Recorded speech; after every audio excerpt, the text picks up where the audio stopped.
Shalom Bapak Ibu semuanya, saudara-saudara semuanya. Bersyukur pada hari ini kita bisa berjumpa lagi di dalam pendalaman Alkitab pada tanggal 29 September 2020 Gereja IMC Pengharapan Malang. Kita akan belajar bersama kembali dari firman Tuhan. Mengenai firman Tuhan, kita akan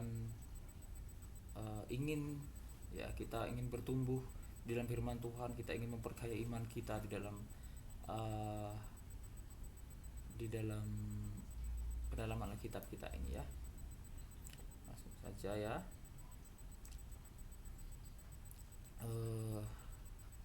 Saya harap Bapak Ibu semuanya tetap sehat ya, tetap dalam perlindungan Tuhan di dalam menjalani aktivitas setiap hari.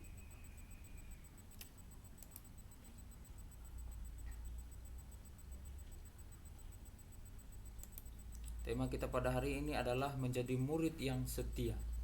Ya, menjadi murid yang setia. Kita akan bercermin dari kesetiaan Elisa. Kesetiaan Elisa. Ya. Minggu lalu kita juga sudah membahas mengenai Elisa, tapi yang minggu lalu kita membahas mengenai komitmen Elisa di dalam mengikut Tuhan, di dalam pelayanannya, di dalam panggilannya. Ya. Dan pada hari ini kita akan melihat bagaimana menjadi murid yang setia, melihat dari kesetiaan Elisa.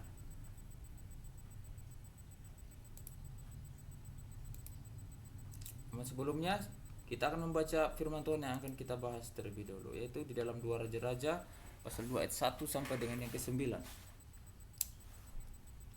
Dengan perikop Elia naik ke surga.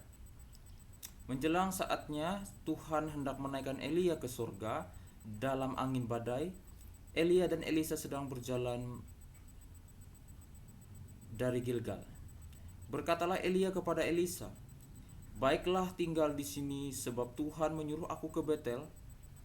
Tetapi Elisa menjawab, "Demi Tuhan yang hidup dan demi hidupmu sendiri, sesungguhnya aku tidak akan meninggalkan engkau." Lalu pergilah mereka ke Betel. Pada waktu itu keluarlah rombongan nabi yang ada di Betel mendapatkan Elisa, lalu berkatalah mereka kepadanya, "Sudahkah engkau tahu bahwa pada hari ini Tuhanmu akan diambil daripadamu oleh Tuhan, terangkat ke surga?" Jawabnya, "Aku juga tahu, diamlah." Berkatalah Elia kepadanya, "Hai Elisa, baiklah tinggal di sini, sebab Tuhan menyuruh aku ke Yerikho." Tetapi jawabnya, "Demi Tuhan yang hidup dan demi hidupmu sendiri, sesungguhnya aku tidak akan meninggalkan engkau." Lalu sampailah mereka di Yerikho. Pada waktu itu mendekatlah rombongan nabi yang ada di Yerikho kepada Elisa serta berkata kepadanya, "Sudahkah engkau tahu bahwa pada hari ini Tuanmu akan diambil daripadamu oleh Tuhan, terangkat ke surga?" Jawabnya, "Aku juga tahu, diamlah." Berkatalah Elia kepadanya, "Baiklah, tinggal di sini, sebab Tuhan menyuruh aku ke sungai Yordan." Jawabnya, "Demi Tuhan yang hidup dan demi hidupmu sendiri, sesungguhnya aku tidak akan meninggalkan engkau." Lalu berjalanlah keduanya. 50 dari rombongan nabi itu ikut berjalan, tetapi mereka berdiri memandang dari jauh ketika keduanya berdiri di tepi sungai Yordan. Lalu Elia mengambil jubahnya, digulungnya dan dipukulnya ke atas air itu, maka terbagilah air itu ke sebelah sini dan ke sebelah sana, sehingga menyeberanglah keduanya dengan berjalan di tanah yang kering. Dan sesudah mereka sampai di seberang, berkatalah Elia kepada Elisa, "Mintalah apa yang hendak kulakukan kepadamu sebelum aku terangkat daripadamu." Jawab Elisa, "Biarlah kiranya aku mendapat 2 bagian dari rohmu." Ya.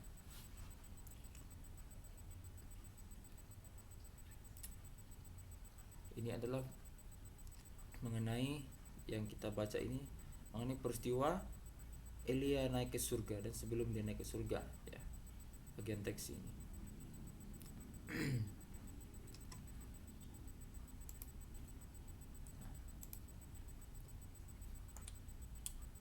Kita sudah melihat ya sebagian besar mengenai siapa Elia siapa Elisa ini pada minggu yang lalu. Kita akan mengingat sedikit. Elisa itu adalah murid dari Elia, ya. Di mana Elisa mulai mengikuti Elia itu ketika ia sedang membajak tanah, ya. Ketika Elia melemparkan jubahnya, ketika ia berjumpa dengan Elisa, melemparkan jubahnya kepada Elisa, dan itu menjadi tanda panggilan Elisa untuk mengikuti Elia. Dan singkatnya, saat itu Elisa memutuskan untuk mengikuti Elia dan menjadi murid Elia pada saat itu.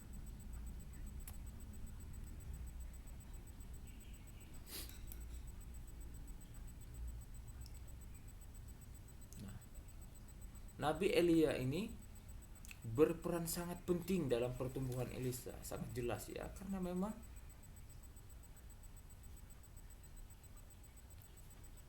Elisa mengikuti Elia pada saat itu.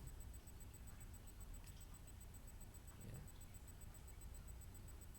Jadi sangat penting bagi pertumbuhan Elisa sebagai pemimpin tentunya, ya. Elia menemukan Elisa sedang membajak dan mengajaknya menjadi anak didiknya setelah Allah menyuruhnya mengurapi Elisa sebagai penggantinya. 1 Raja-Raja 19 ayat 16, ya. Dan 19. Sang murid muda ini melihat langsung bagaimana Nabi Elia mengadakan berbagai mujizat dan patuh kepada Allah tanpa kompromi. Allah menggunakan Elia untuk menyiapkan Elisa untuk pelayanannya seumur hidupnya. Inilah yang sudah rencana agung Allah, ya. Mempersiapkan Elisa menggunakan seorang yang terbaik pada masanya, yaitu Elia, Nabi Elia, ya.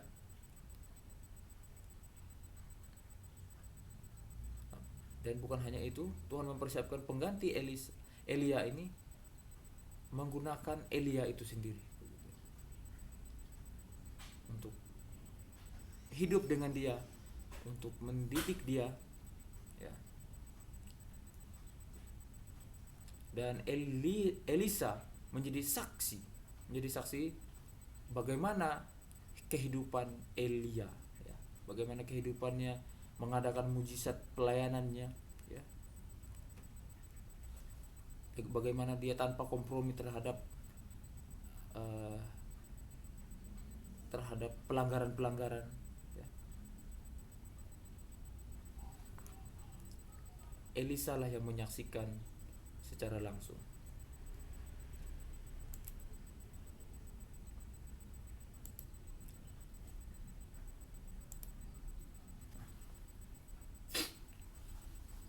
Menjelang akhir hidup Elia, ya, Elisa ini punya kesempatan untuk pergi sebenarnya, ya. Elisa ini punya kesempatan untuk pergi, namun ia memilih untuk memperbarui komitmennya itu, ya, untuk mempertahankan komitmennya kepada sang mentor.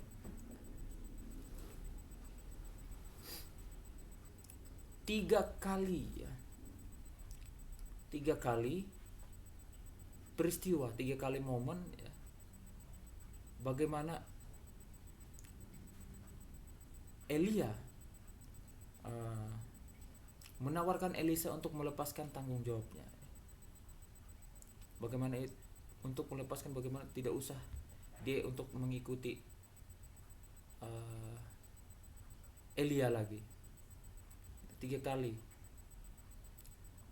Tetapi setiap kali Elisa selalu menolak dengan berkata, "Demi Tuhan yang hidup dan demi hidupmu sendiri, sesungguhnya aku tidak akan meninggalkan engkau." Itu perkataan yang sangat dalam daripada seorang Elisa untuk tetap mengikuti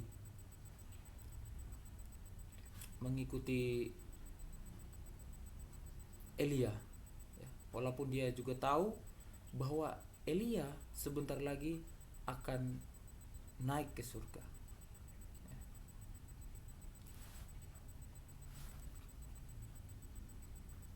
Tapi itu tidak mengecilkan hatinya untuk tetap ikut, ya, untuk tetap mengikuti Elia.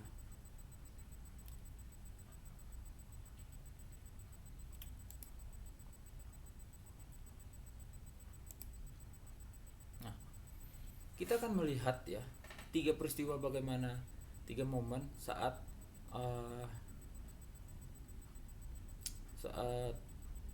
Elia itu menawarkan kepada Elisa untuk tidak mengikutinya ya, di dalam perjalanannya yang terakhir ini sebelum dia naik ke surga. Nah, di dalam 2 Raja-Raja pasal 2 ayat 2 itu berbunyi demikian, berkatalah Elia kepada Elisa, baiklah tinggal di sini sebab Tuhan menyuruh aku ke Betel, dia bilang ya. Kata Elia. Tetapi Elisa menjawab, demi Tuhan yang hidup dan demi hidupmu sendiri, sesungguhnya aku tidak akan meninggalkan engkau. Lalu pergilah mereka ke Betel bersama ya. Lalu mereka pergi bersama-sama ke Betel. Di dalam 2 Raja-Raja lagi muncul lagi perkataan ini. Dalam 2 Raja-Raja pasal 2 ayat 4,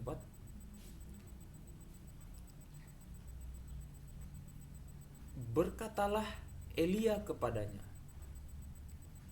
hai Elisa, baiklah tinggal di sini sebab Tuhan menyuruh aku ke Yerikho.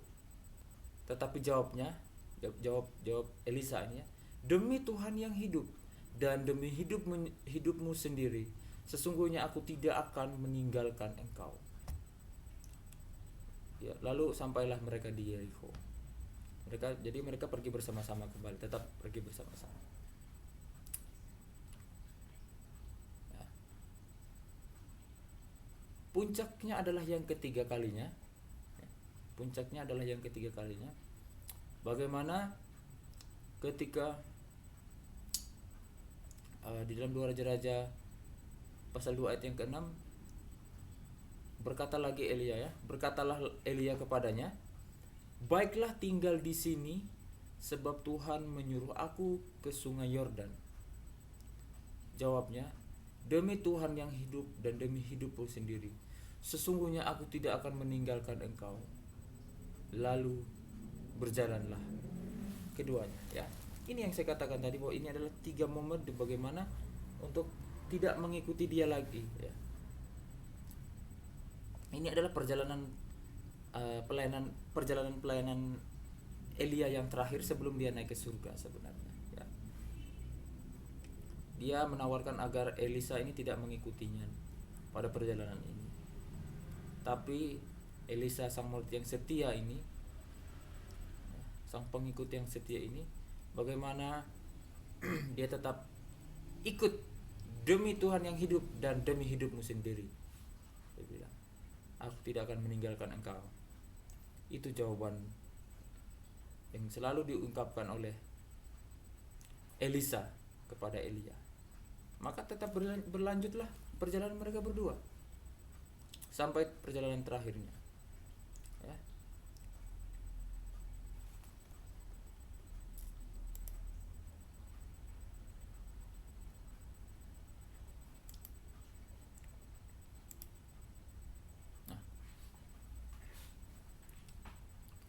Kesetiaan hidup seorang murid itu ditunjukkan oleh Nabi Elisa ya.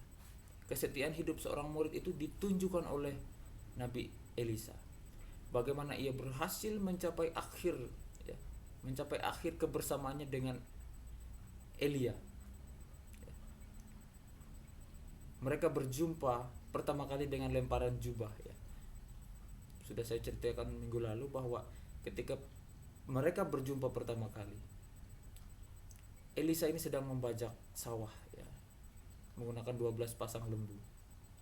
Lalu Elia berjumpa dengan dia dan Elia melemparkan jubahnya kepada Elisa ya. Itu adalah tanda panggilannya yang pertama. Lalu di perpisahan mereka, ketika Elia naik ke surga bersama dengan angin badai ya. Perpisahan mereka juga ditandai dengan jubah Elia yang jatuh ketika Elia naik ke surga. Dan Elisa mengambilnya. Ini menjadi tanda dia sebagai penerusnya.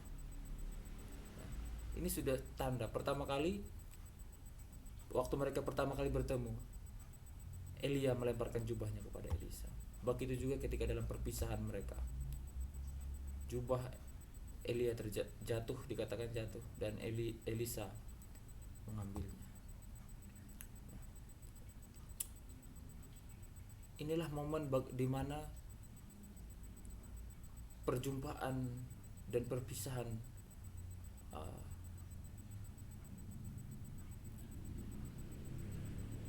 Elia dan Elisa itu seperti dalam peristiwa yang sama gitu ya, mirip gitu, karena sama-sama menggunakan jubah sebagai tanda. Ini yang luar biasanya. Jubah ini adalah simbol daripada sebuah jabatan, tugas gitu ya. Jubah ini macam-macam, tapi ada jubah tugas kebesaran, tugas jabatan gitu ya. Jubah jabatan. Nah, ini yang terjadi kepada Elisa dan Elia.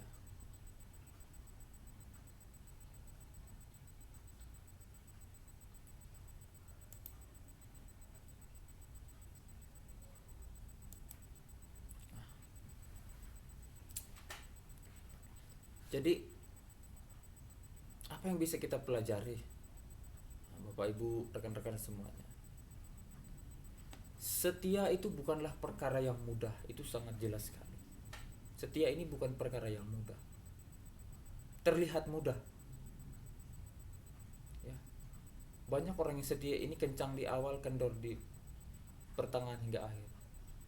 Ada yang mungkin kencang di awal sampai pertengahan, di akhir kendor.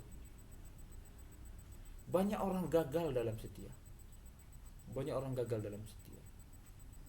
Banyak cobaan yang bisa membuat orang tidak setia, baik di dalam rumah tangga, pekerjaan, pertemanan, saudara.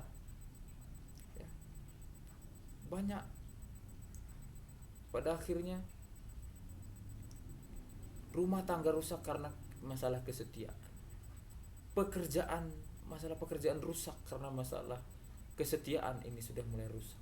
Pertemanan juga rusak, bisa rusak karena kesetiaan ini.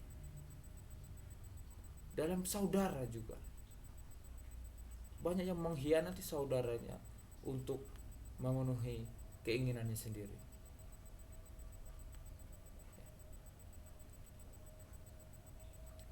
Terlebih lagi saudara-saudara, ya Bapak Ibu semuanya, di dalam menjadi murid Kristus banyak yang menyerah. Karena menjadi murid dan mengikut Kristus banyak yang harus dikorbankan. Seperti Elisa pertama kali, dia korbankan apa? Dia membayar harga di dalam mengikut Kristus, dalam mengikut Tuhan, dalam menjadi murid Tuhan. Melalui Elia, dia mengikuti Elia. Apa yang dia korbankan? Dia sudah membajak tanah pada saat itu, menggunakan 12 pasang lembu. Tapi dikatakan bahwa dia menyembelih, kemudian dia berpamit kepada keluarga dan dia menyembelih lembunya itu. Dia menyembelih lembunya dan dia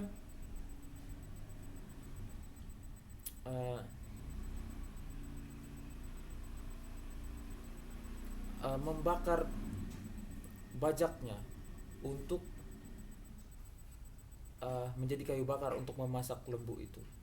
Inilah yang sangat luar biasa yang ditunjukkan oleh Elisa, bagaimana dia membayar harga untuk mengikut Kristus. Banyak kesulitan dalam mengikut Kristus, menjadi murid Kristus, menjadi pengikut Kristus, banyak kesulitan. Bahkan ada yang merasa menjadi murid Kristus itu, menjadi murid dan menjadi pengikut Kristus itu tidak menjamin kemakmuran hidup. Banyak yang mundur karena masalah itu.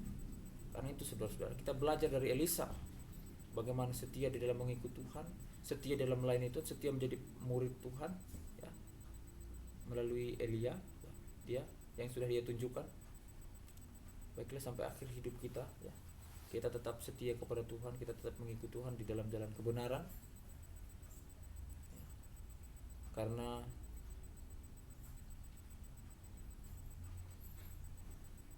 mengikut Kristus ini tidak mudah. Banyak yang harus dikorbankan,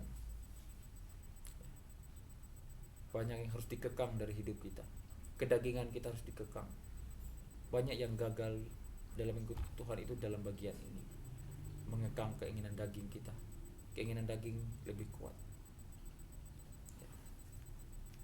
Bukan berarti kita tidak memerlukan hal-hal yang duniawi seperti materi dan sebagainya, tetapi biar jangan itu menguasai kita, jangan itu membuat kita gagal dan mundur menjadi murid Kristus.